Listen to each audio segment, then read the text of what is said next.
Hello everyone, my name is Shruti और ये जो वीडियो है ये आप लोग का पार्ट 6 है of changing cultural traditions class 11th history.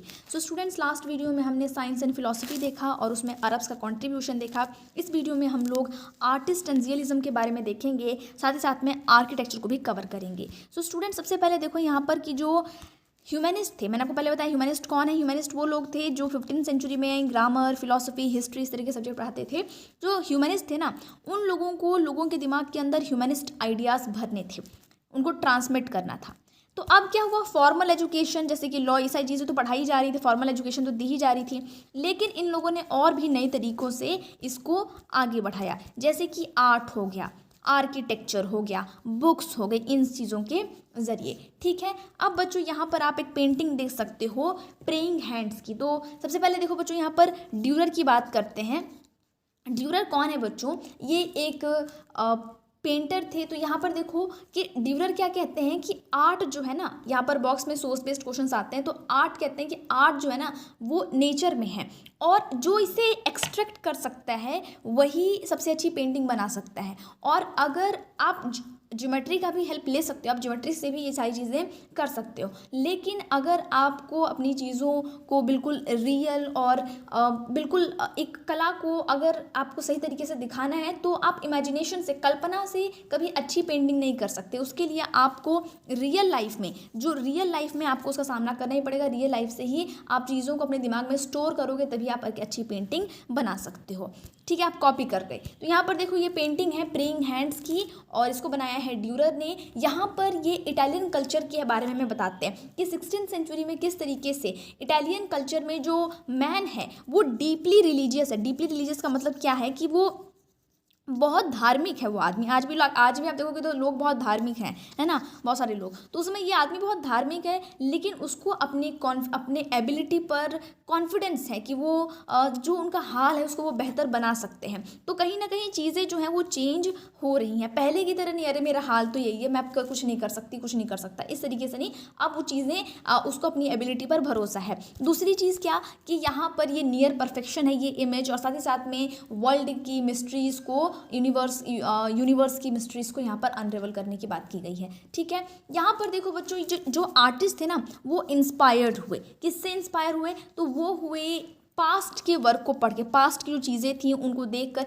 Past के मतलब क्या कि ग्रीक और रोमन्स के वर्क को देखकर, ये डार्क एज की बात नहीं कर रही मैं, उससे पहले की बात कर रही हूँ। तो उसके वर्क को ये लोग देखकर बहुत ज़्यादा इंस्पायर हुए कि हमें भी अब ऐसे पेंटिंग करनी चाहिए। मटेरियल रिमेन्स, मैंने आपको पहले बताया कि हिस्ट्री में हमें मटेरियल रिमेन्स सोर्सेस होते हैं, तो मटेरियल रिमेन्स को देखकर जो एंशिएंट टेक्स्ट हो गए, जो लोगों के अंदर कहीं ना कहीं एक्साइटमेंट हुई कि रोमन अम्पायर के कोलैप्स के बाद भी, 1000 ईयर्स बाद भी, जो उसके रूइंस में जो आर्कियोलॉजिस्ट हैं उन लोगों ने उन चीज़ों को खोज के निकाला और फिर लोगों के अंदर वो हुआ कि हम इनसे इंस्पायर होते हैं। मेन और वुमेन के जो स्कल्पचर थे जो बिल्कुल परफेक्टली स्कल्पचर्ड थे, तो इस तरीके से लोगों के अंदर कहीं ना कहीं एक ये हुआ कि हमें अपने पुराने आर्ट को फिर से रिवाइव करना होगा। यहीं पर तो रेनेसेंस आ गया, देखो यहाँ पर भी रिवाइव आ गया, यहीं पर भी रिबर्थ आ गया, तो फिर से यहाँ पर रेनेसेंस आ जाता है। ठीक है, अब यहाँ पर एक नेम है, कैरेक्टर है हमारे पास 1416 में, डोनाटेलो। ये डोनाटेलो क्या करते हैं?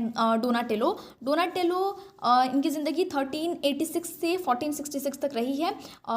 इन्होंने लाइक स्टैचूज़ बनाकर जो पहले के स्टिफ इस तरीके से चीज़ों का वो बदल कर इन्होंने एक न्यू ग्राउंड, मतलब कि यहाँ पर एक नई शुरुआत की है लाइक स्टैचूज़ बना के। ठीक है, अब बच्चों ये जो आर्टिस्ट थे ना, इन लोगों को अपने जो भी ये लोग चीज़ें बनाते हैं उसको बिल्कुल एक्यूरेट बनाने के लिए इसी इन्होंने साइंटिस्ट की हेल्प ली। क्यों? क्योंकि आप कोई भी इमेज बनाओगे, जैसे कि आज भी हम आंखें बनाते हैं, तो कहीं ना कहीं इसमें बायो का रोल है कि नहीं है। खैर मेरी उतनी रियल नहीं लग रही, लेकिन कहीं ना कहीं इसमें बायो का रोल है कि नहीं, तो उन्होंने भी साइंटिस्ट की हेल्प ली। ठीक है, यहाँ पर बोन स्ट्रक्चर को पढ़ना, ठीक है, बोन स्ट्रक्चर को पढ़ना, फिर साइंटिस्ट जो आर्टिस्ट थे वो लेबोरेटरीज में जाते थे, मेडिकल स्कूल्स के, और वहाँ पे जाके स्टडी करते थे। यहाँ पर एक पर्सन है एंड्रियस विसेलियस, 1540 से 1564 तक, 16th सेंचुरी के हैं ये बेल्जियन थे, मतलब बेल्जियम के रहने वाले थे और प्रोफेसर ऑफ मेडिसिन थे।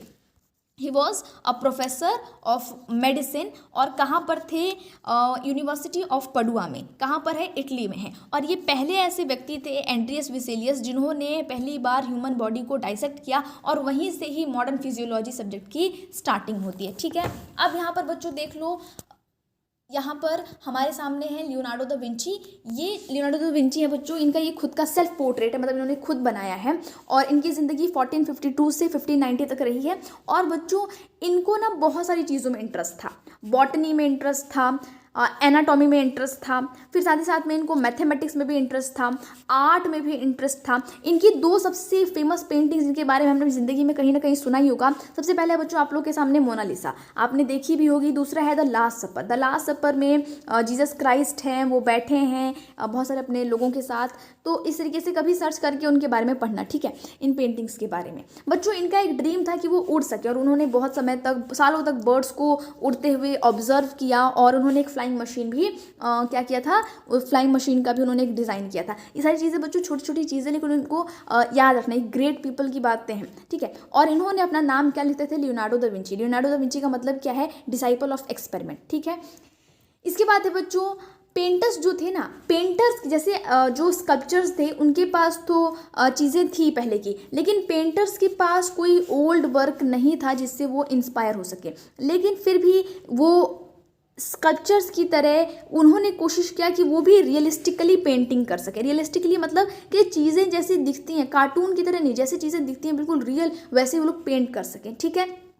उन्होंने ज्योमेट्री से नॉलेज ली, एंड ज्योमेट्री की हेल्प से पेंटिंग करना। फिर उन्होंने चेंजिंग क्वालिटी ऑफ लाइट, मतलब कि लाइट किस तरीके से पड़ेगा कि जो हमारा पेंटिंग वो बनाएंगे तो वो अच्छी दिखे पेंटिंग, उससे कुछ फ़र्क आए, ठीक है। उस तरीके से उन्होंने नए नए तरीके ढूंढे ताकि 3 डायमेंशनल क्वालिटी लाई जा सके पेंटिंग्स में। और दूसरा क्या कि उन्होंने ऑयल का यूज़ किया, ऑयल कलर्स का यूज़ किया ताकि कलर्स की रिचनेस बढ़ सके, साथ साथ में लाइफ भी बढ़ सके पेंटिंग्स की, ठीक है। और इन्होंने इसमें इनकी पेंटिंग्स में, कॉस्ट्यूम्स में और इन सब में चाइनीज़ और पर्शियन आर्ट का कहीं ना कहीं एविडेंस, उनका इन्फ्लुएंस, इनका प्रभाव था, ऐसा दिखता है, जो मंगोल्स द्वारा लाया गया था। मतलब उनकी पेंटिंग में कहीं ना कहीं चाइनीज़ और पर्शियन आर्ट भी दिखती है। इसके बाद बच्चों एनाटॉमी, जियोमेट्री, फिजिक्स, ये सारे के सारे मतलब इनका एक स्ट्रॉन्ग सेंस था कि ब्यूटीफुल क्या है। इन सब ने एक साथ मिलकर पेंटर्स ने इनको यूज़ करके चीज़ों को ब्यूटीफुल बनाया, और इसी ने इटालियन आर्ट को एक न्यू क्वालिटी प्रोवाइड की, और इसी ही कहा जाता है रियलिज्म। रियलिज्म बहुत इंपॉर्टेंट है कि याद रखना कि रियलिज्म क्या है, यही यथार्थवाद है। यथार्थवाद मतलब कि ये सारी चीज़ें, एनाटॉमी, ज्योमेट्री, फिजिक्स, इन सब ने मिलकर क्या ब्यूटीफुल है बताना, और इटालियन आर्ट में एक नया क्वालिटी ले आना, इसी को रियलिज्म कहा जाता है, जो कि 19वीं सेंचुरी तक चलता रहा, ठीक है। यहाँ पर हमने इसके बारे में देखा। अब हम देखेंगे आर्किटेक्चर के बारे में, ठीक है। यहाँ पर स्टूडेंट्स आर्किटेक्चर में जो सिटी ऑफ रोम है ना, वो 15वीं सेंचुरी से, सिटी ऑफ रोम जो है वो 15वीं सेंचुरी से रिवाइव कर गई। कैसे रिवाइव हो गई कि 1417 में बच्चों जो पोप, मैंने आपको बताया था, आपको याद होगा कि पोप जो थे ना, उनकी पॉलिटिकली वो स्ट्रॉन्ग फिगर्स नहीं थे इटली में। लेकिन फिर क्या हुआ कि 1417 में 15वीं सेंचुरी में पोप्स की जो पोजीशन है ना, वो स्ट्रॉन्ग हो गई फिर से। क्यों? क्योंकि जो 1378 से जो पोप्स के बीच में लड़ाइयाँ चल रही थी, 2 राइवल पोप्स के बीच में, वो ख़त्म हो गई थी। तो 1417 से जो पोप थे वो स्ट्रॉन्ग हो गए, और उन्होंने रोम की हिस्ट्री को, रोम की क्या हिस्ट्री रही होगी उसको स्टडी के लिए लोगों को एनकरेज किया बहुत ज़्यादा। और इस वजह से क्या हुआ कि आर्कियोलॉजी भी स्टार्ट हुई। अब रोम की हिस्ट्री पढ़ने के लिए कोई ऐसा तो नहीं कोई पास में चला जाएगा, नहीं, जो चीज़ें, जो एविडेंसेस है उन्हीं से। तो आर्कियोलॉजी की स्टार्ट हुई। आर्कियोलॉजी की स्टार्टिंग से क्या हुआ कि चीज़ों को, लोगों को मटेरियल रिमेन्स मिलने लगे। तो जो एक न्यू स्टाइल इन आर्किटेक्चर वहाँ से पता चला कि लोगों ने फिर एक new style of architecture start किया, जो इम्पीरियल रोमन स्टाइल का ही कहीं ना कहीं रिवाइवल था, जिसे उन्होंने क्या नाम दिया, उन्होंने नाम दिया क्लासिकल। क्लासिकल का मतलब क्या होता है, शास्त्रीय, ठीक है, क्लासिकल उन्होंने नाम दिया। इसके बाद क्या है बच्चों कि जो पोप्स थे, वेल्दी मर्चेंट्स थे, इन लोगों ने या फिर जो एरिस्टोक्रेट्स थे, इन लोगों ने क्या किया, इन लोगों ने स्कल्पचर्स को, आर्किटेक्ट्स को अपने यहाँ अपॉइंट करने लगे ताकि वो लोग उनके लिए बिल्डिंग्स को डिज़ाइन कर सकें, ठीक है। और उन्होंने आर्टिस्ट और पेंटर्स को भी, आर्टिस्ट और स्कल्पचर्स को भी उन्होंने अपॉइंट किया ताकि वो उनकी बिल्डिंग्स को डेकोरेट कर सकें विद पेंटिंग्स और स्कल्पचर्स और रिलीफ्स के साथ, ठीक है। बच्चों कुछ ऐसे इंडिविजुअल्स थे जो मल्टी टैलेंटेड हुआ करते थे, जो इक्वली स्किल्ड होते थे अलग अलग चीज़ों में, जैसे कि एक ही टाइम पर वो स्कल्पचर्स भी होंगे, आर्किटेक्ट्स भी होंगे, पेंटर्स भी होंगे, ठीक है। अब बच्चों सबसे मोस्ट इम्प्रेसिव एग्जांपल जो है ना वो माइकल एंजेलो का है, वो माइकल एंजेलो बुओनारोत्ती। ये 1475 से 1564 तक रहे हैं, जो कि अमर हो गए। क्यों अमर हो गए? अमर मतलब हमारी यादों में अमर हो गए, जैसे गांधी जी अमर हो गए वैसे ही। इन्होंने सीलिंग बनाया था, ceiling for the pope in the Sistine Chapel, ठीक है। और इन्होंने एक स्कल्पचर भी बनाया था कॉल्ड द पिएटा। और इन्होंने पिएटा क्या है बच्चों, इसमें मेरी ने अपने उनके जो बेटे हैं जीसस उनको होल्ड करके रखा है, ये इन्होंने एक पेंटिंग बनाई। और इन्होंने डोम को भी डिज़ाइन किया था सेंट पीटर्स चर्च के लिए। तो आप देख सकते हो कि इन्होंने एक ही टाइम पर सीलिंग भी किया, फिर पिएटा भी डिज़ाइन किया, डोम भी बनाया। तो सारा का सारा काम कहाँ पर? रोम में। तो आप देख सकते हो किस तरीके से ये मल्टी टैलेंटेड थे। दूसरे कौन है हमारे पास बच्चों? दूसरे हैं हमारे पास फिलिप्पो ब्रूनलेस्ची। इन्होंने क्या की, 1337 से 1446 तक रहे।